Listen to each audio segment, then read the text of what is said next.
Spoiler alert. Please be advised that the following will contain spoilers for the Falcon and the Winter Soldier. What's up, everybody? It's me, E-Man from E-Man's Movie Reviews. We finally got episode 2 of the Falcon and Winter Soldier. I thought it was actually pretty good. We got way more answers and some more development going on. We got answers about what's going on in this post-blip world, like what's really going on in society.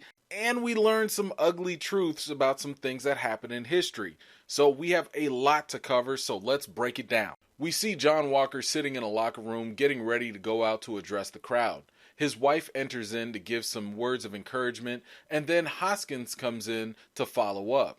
Walker unzips the Captain America uniform he ordered on Wish.com and sets out for his new interview. So one thing, if you had seen my previous interview with the director of the Falcon and the Winter Soldier, she had mentioned that, this series is going to have a bunch of twists and turns and basically things that we didn't expect to happen to actually happen. Well, I gotta say, I did not expect that they were going to show us John Walker's wife, like this, because I'm sitting here thinking like, I'm very comfortable not liking this dude's punchable face. But now you over here showing me, his vulnerabilities and, his wife. By the way, he married up. He clearly married up. But you know what I'm saying? Like, I didn't want to sit here and potentially start feeling bad for this dude because he doesn't think he can fill in the shoes of Captain America. Man, like, come on now. Don't play with me here. Oh, and by the way, the only reason I'm assuming that this is his wife is because in the end credit scenes, they actually give her the title of Olivia Walker. While Walker, Texas Ranger, is being interviewed on TV, we get a chance to learn more about his credentials in the military. Meanwhile, Bucky is shooketh and speechless. He visually gets more aggravated the more Walker brings up Steve Rogers. Sam is also agitated by the new captain, who's plastered on posters everywhere. Bucky confronts Sam about giving up the shield. Sam isn't trying to hear about all that because he's more concerned about the potential super soldiers calling themselves the Flag Smashers. The two head out to investigate the terrorist organization. Okay, alright, look, I'll give it to little Johnny boy. He could throw the shield. His physical abilities are off the charts and, but he's still a regular guy. So it doesn't appear that he has like the super soldier serum or anything. He's just like, the peak athlete. Like he's the best of the best of the best of the military. But did y'all see Bucky's face? Ooh, Bucky was like me no likey. Like Bucky was big mad. Ooh, man, when John Walker's brought up the fact that Steve was like a brother to him, but you see the PTSD eye Bucky was like, what you said? What? What? A brother? What?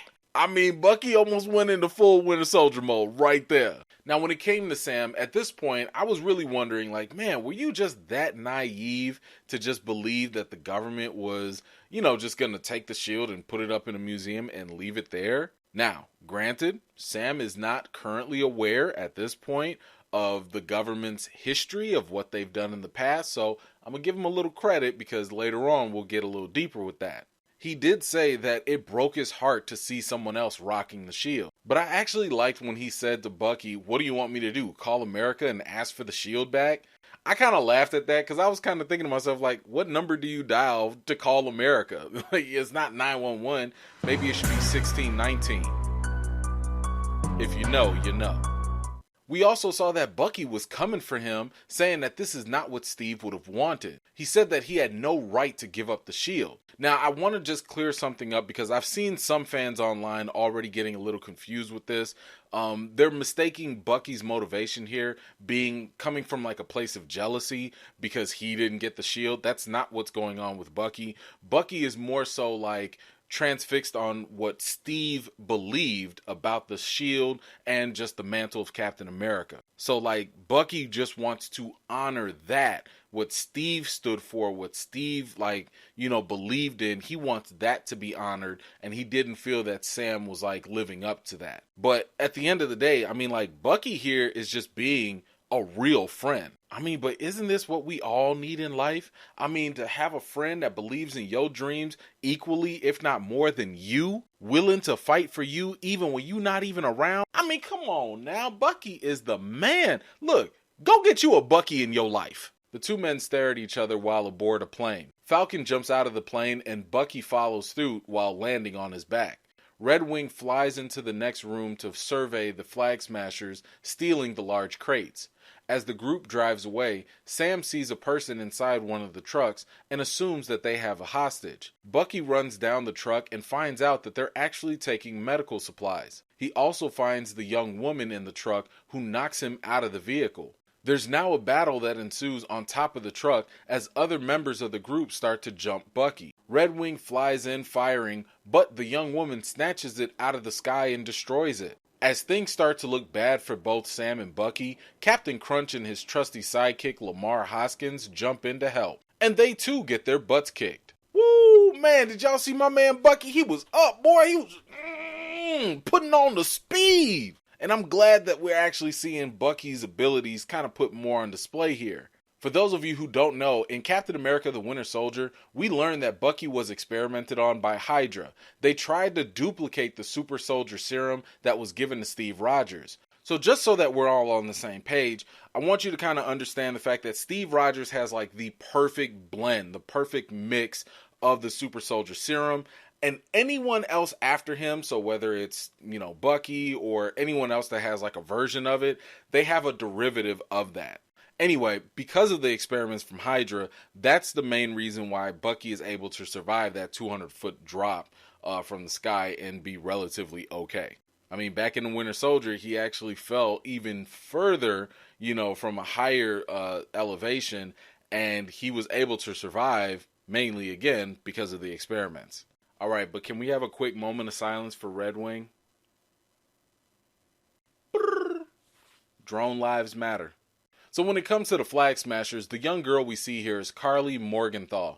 Originally in the comics, it was Carl Morgenthau, so we see that there's been some sort of gender switch done here. Now, what's interesting here is that normally villains are stealing things like weapons or drugs to sell for profit, but these Flag Smashers are stealing medical supplies, including vaccines. So as I mentioned in my last video, in the last episode, this is going to kind of challenge the perception of who's actually a villain, right? So again, when it comes to like war, you have two different sides. Both sides think that they're fighting for the right thing. Both sides will probably think that they're helping people in their own way. So you might have a group that are liberators while the other group feels like they're fighting for peace. Both concepts are good in and of themselves, but it also depends on which side you're on, because the opposite side is going to feel like you're the oppressor, and the other side is going to feel like, no, you're the anarchist or whatever. But we'll touch on that in another scene. Sam and Bucky are walking back as Walker and his friend pull up in a truck. They offer them a ride, and after a little bit of resistance, Sam and Bucky get in. Lamar informs them that they've been following the two because they were tracking Red Wing, mainly because this is government property and the off-brand duo work for the government. So this scene here gives us so much more insight about what's been going on post-blip in the world, and I really like the stuff that we learned here. So we now know that there's a GRC, or Global Repatriation Council, and they are the ones that are in charge of giving people citizenship, social security, healthcare, and so on. We have to keep in mind that after billions of people were displaced after the snap, that when the blip happened and they all returned, you're going to have a huge number of refugees. This further explains why some of the laws have been changed when we think back to Sam not being able to qualify for a loan.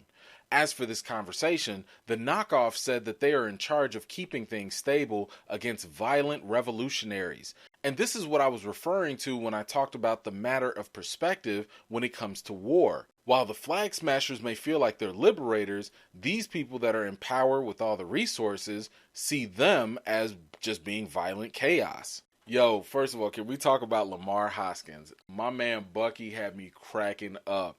When Lamar said, "My name is Battlestar," Bucky was like, "Battlestar? Battlestar?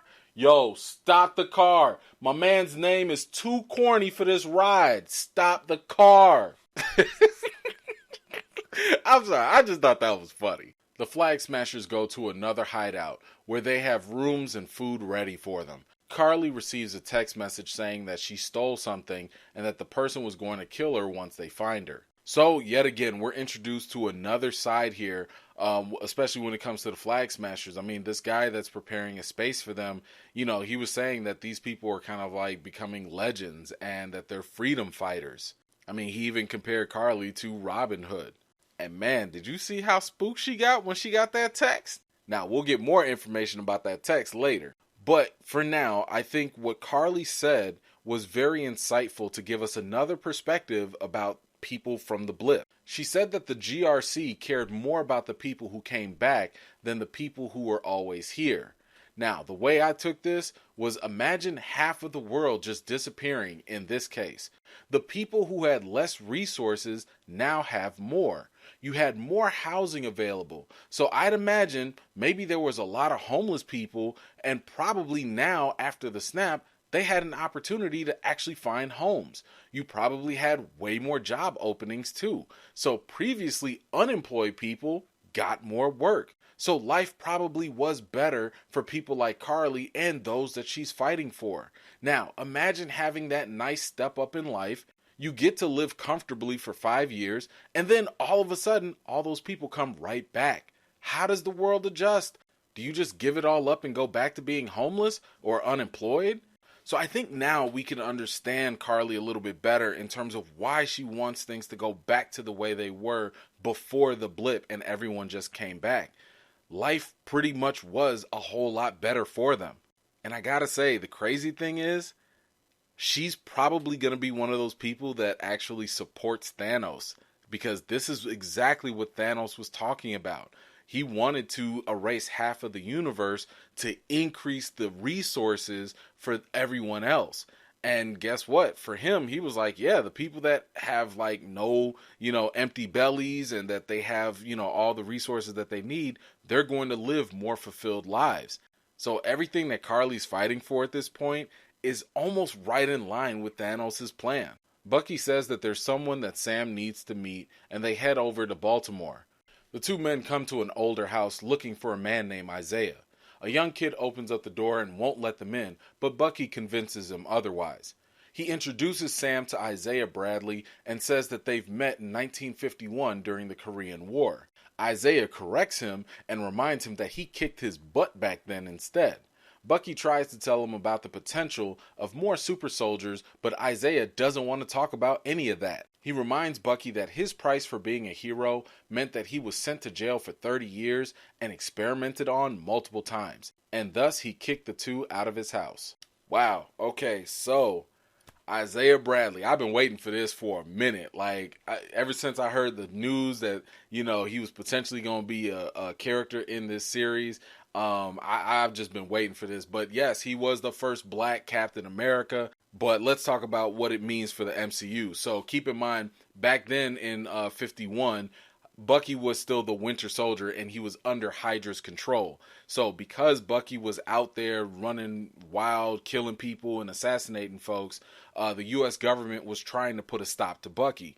But everybody they sent after him ended up dying. So they sent Isaiah Bradley after he got like a version of the super soldier serum, and he was the only one that was able to like go toe to toe with Bucky, and even took part of his arm off. Now let me tell you, y'all already know I love the ruthless Winter Soldier version of Bucky.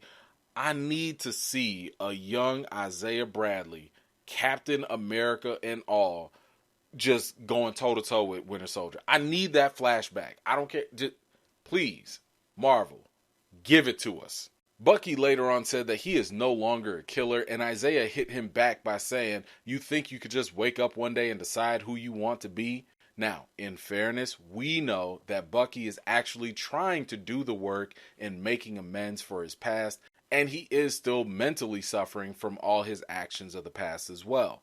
Now, for those of you that are not familiar with Isaiah Bradley's comic book background, it's important to understand here that the U.S. government has always been obsessed about the super soldier serum, and everyone is always wanting to get another Captain America. Matter of fact, they want to mass produce it.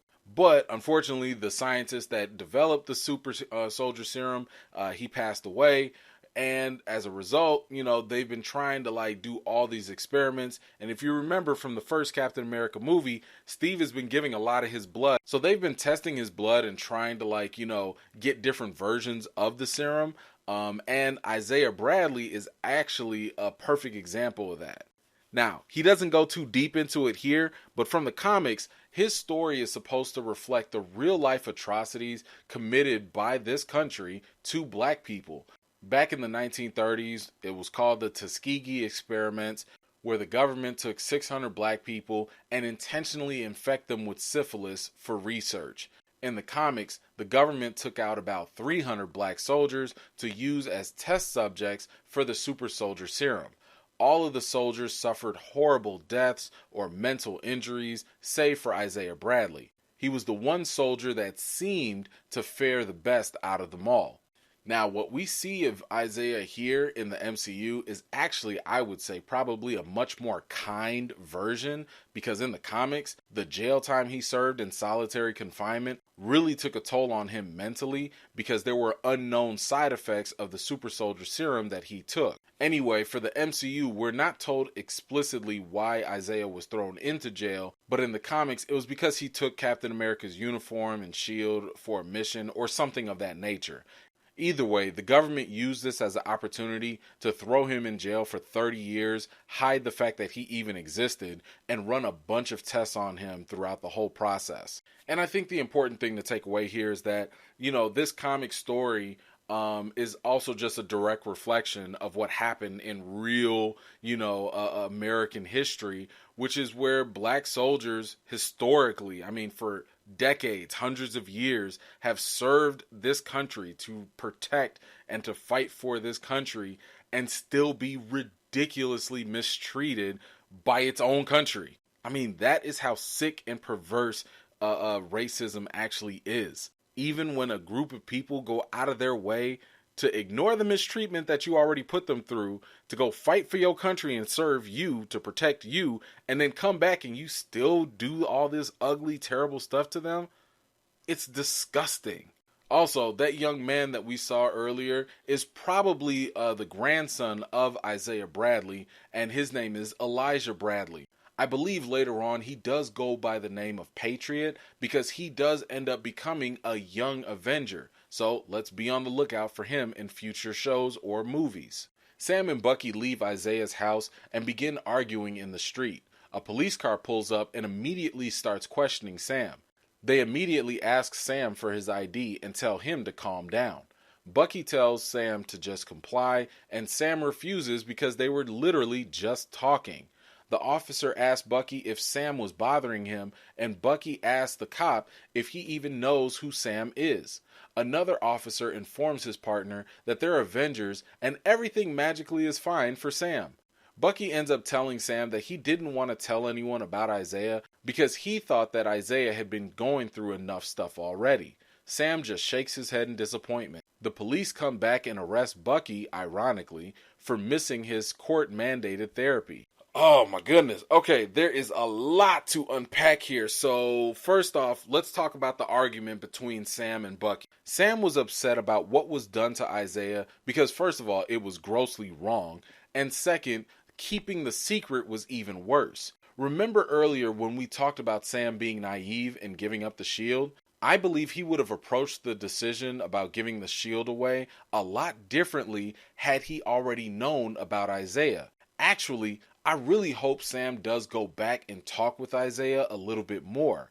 Sam very well could become the Captain America that Isaiah Bradley was denied the right to be. Before all of this, Sam didn't include any racial factors in his decision in giving up the shield. He just thought it was meant for Steve to have alone. But again, maybe now that he knows about what happened with Isaiah, all of that will change and he'll change his mind. Now, Bucky also came out and said that he didn't want to reveal Isaiah's secret or whatever because he thought that Isaiah had gone through enough. And don't get me wrong, I understand where Bucky is coming from. But just like Sam, I'm also shaking my head at him because Bucky doesn't understand the bigger picture. He doesn't realize that by keeping this man's accomplishments and service to his country a secret, it adds to the pain that he's still going through.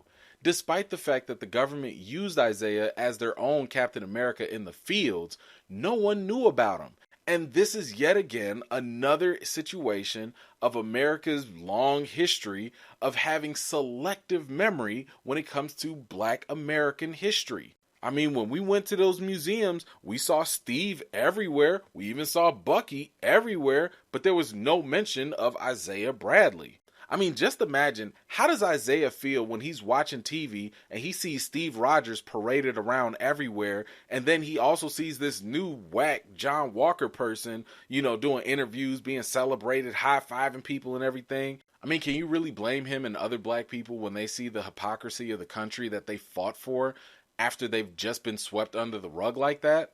I mean, it's pretty bad when you give your all and risk your life for something or someone just to be thrown in jail, punished, experimented on, and you don't even get an ounce of recognition for any of the good work that you did. That's not to say that by letting the world know about Isaiah, that Isaiah's magically going to be healed up and everything's hunky-dory, but it would help. Now, after watching this scene a little bit closer with the police encounter, I initially had thought to myself that they just threw the police in there just for the sake of having a conversation about race. But to their credit, they actually did have the police patrolling. They pulled up to the stop and then they saw the interaction. So it does make a little bit more sense. So I take back whatever criticism I said in that live video we did. Now, there are a lot of different things going on in this scene. One of them is a commentary on the over-policing of black and brown communities. But that is an entirely different conversation for another time. Now, when it comes to Sam, we see the police exhibit some implicit bias where the officer automatically assumes that Sam is the offender and Bucky is presumed to be innocent, even though both of them were arguing on the street. When the officer asked Sam for his ID, he really didn't have to give it up because he believed that they were just talking and that's not against the law. Now, at this point, we see Bucky kind of giving the, well, you should just comply type of answer, but it honestly wouldn't have mattered because, especially for black and brown people, we've seen way too many cases of the fact that when you see implicit bias like this happening already, that even if you comply, that doesn't stop them from being brutalized, harassed, or even killed by the police. But beyond that, this scene also demonstrated that things didn't go too bad for Sam, only because of his status of being an Avenger. I mean, in real life, there are black celebrities like Chris Rock or Dave Chappelle who have stories about themselves getting pulled over by police and only getting off because of who they were. And what this means, not only in real life, but also in the MCU, is that people are going to see your color first and then act. I mean, sadly, every black and brown person can't be an Avenger or a celebrity. And even more unfortunately, everyone can't get the presumption of innocence the way Bucky just automatically did. At the police station, Bucky's therapist shows up. Turns out that it was actually John Walker who not only freed up Bucky's therapy schedules, but also arranged for him to get out of jail. The therapist commands for Sam to join in on the session.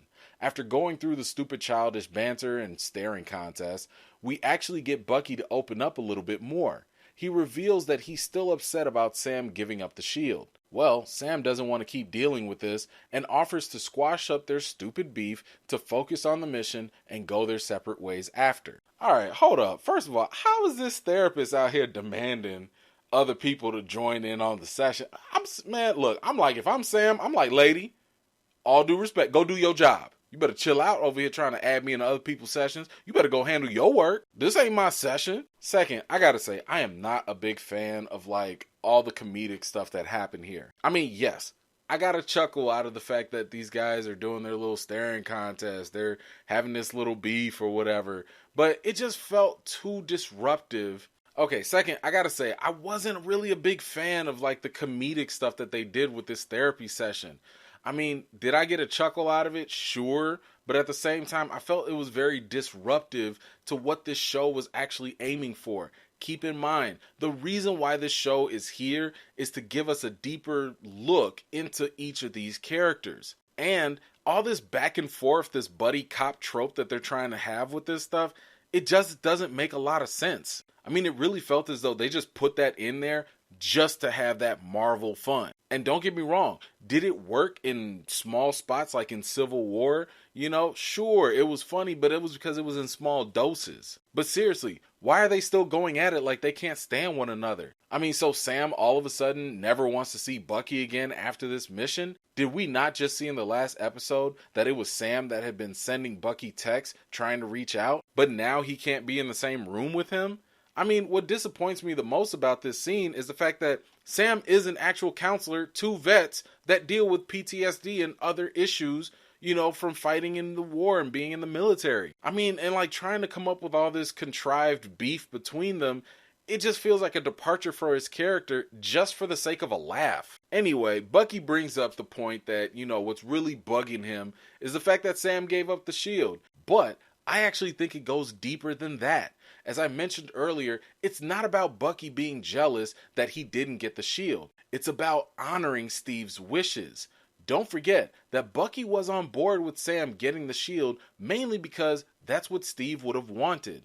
Plus, Steve fought for Bucky. He risked a lot to save him in the Winter Soldier movie and in Civil War. Steve is the only constant thing in Bucky's life. He probably feels that Sam giving up the shield is a threat to disturb what little bit of stability that's left in Bucky's shattered world. So when Bucky said maybe Steve was wrong about Sam, and if Steve was wrong about Sam, then he was wrong about Bucky too, that right there, I think, is a callback to the Winter Soldier movie. Steve believed that Bucky could change and he could be better. So for him, if Steve is wrong about Sam, then now Bucky is questioning whether or not it's even possible for him to be a good man that Steve believed him to be. And that's why Bucky is so upset with Sam. It has less to do with Sam, but more to do with Bucky and how he views himself and his own path of redemption. Outside of the police station, Captain Bootleg and Battlestar Galactica are waiting by a squad car. They offer up some information about the Flag Smashers and once again offer to have Sam and Bucky team up with them. Sam rejects their offer because they have rules of engagement, seeing as though that they still work for the government. Walker gives them a threat, telling them to stay out of his way. Meanwhile, Carly and the Flag Smashers load up a plane as multiple SUVs are sent out to stop them by the Power Broker. One of the members of the group offers to hold them off as the group escapes. The group member knocks over a pole and runs straight into a line of gunfire. We end the episode with Sam and Bucky coming to the conclusion that because of Hydra's involvement with super soldiers, their only other option is to pay a visit to Helmut Zemo. Woo-wee, I gotta say, I am relieved because earlier, they were showing us the human side to this guy, the wannabe Captain America, and, but now we see he's a jerk. And I'm like, okay, that's good, because now I can go back to not liking you. I don't want to start feeling bad for you. Now, I don't like you, and I'm okay with that. As for the Flag Smashers, it's becoming more apparent that they may not be the bad villains that they were painted out to be. Obviously, it's a problem that they're running around with this increased strength and stealing things, but they're trying to do it for the right reasons. They actually care about one another too. We even saw Carly crying as one of her members was killed. Now, can we talk about just how stupid that was though? Now, don't get me wrong. I get it. You got super strength. He knocks over the pole. I'm sitting here thinking okay, cool. Mission accomplished. You blocked the SUVs and slowed them down. Run your tail back to the plane with your super speed and be gone. But this dude's running into a line of gunfire. For what? Why are you so stupid?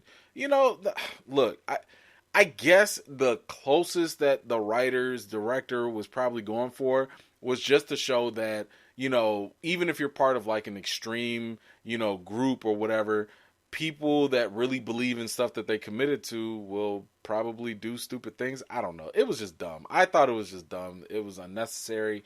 I get what they were trying to go for, but I'm not a fan of that execution. Now, besides that, we also have the introduction or a quick reference to the Power Broker. Now, normally I like to give you guys, the comic background information about these characters, so that way, you have a little bit of insight and you know what's going on. But here's the problem. The Power Broker is such a low-level villain, right? In the comics, he's not that big of a deal. So the problem here is that any real information you get about him, I feel might actually spoil the future episodes of the Falcon and Winter Soldier. So I don't know if I really want to be giving out the information about him, because again, once you find out his story and this show is actually doing a pretty good job of sticking to the comics, you're going to probably know a good amount of information. So I would just say this: if you really have to know about the Power Broker, Google him, check him out on other YouTube channels, whatever you want to do. But like I said, he's not that deep. I mean, he's a stereotypical villain. And my hope now is that the MCU will actually give us maybe a little bit more complex person, maybe even change up his story a little bit, add a different twist. I don't know. So my recommendation is wait and see what the MCU has to tell us about him. But lastly, Baron Zemo, Helmet Zemo, is coming back. And this is no surprise because if you've been following any of the news, we all knew that he was going to come back. But I think he's going to come back in a different way. So obviously they're going to go for, soliciting his help and stuff to help with the super soldiers things. And maybe I could be wrong with this, but I think he's going to be an ally.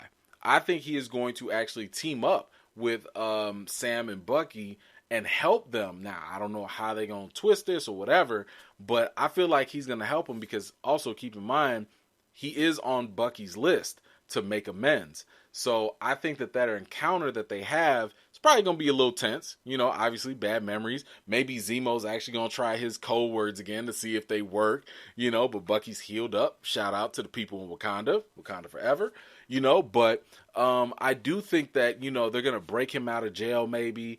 My guess is that that's probably why he's going to wear a mask because, he's going to be a fugitive or whatever. But they're going to need his help one way or another.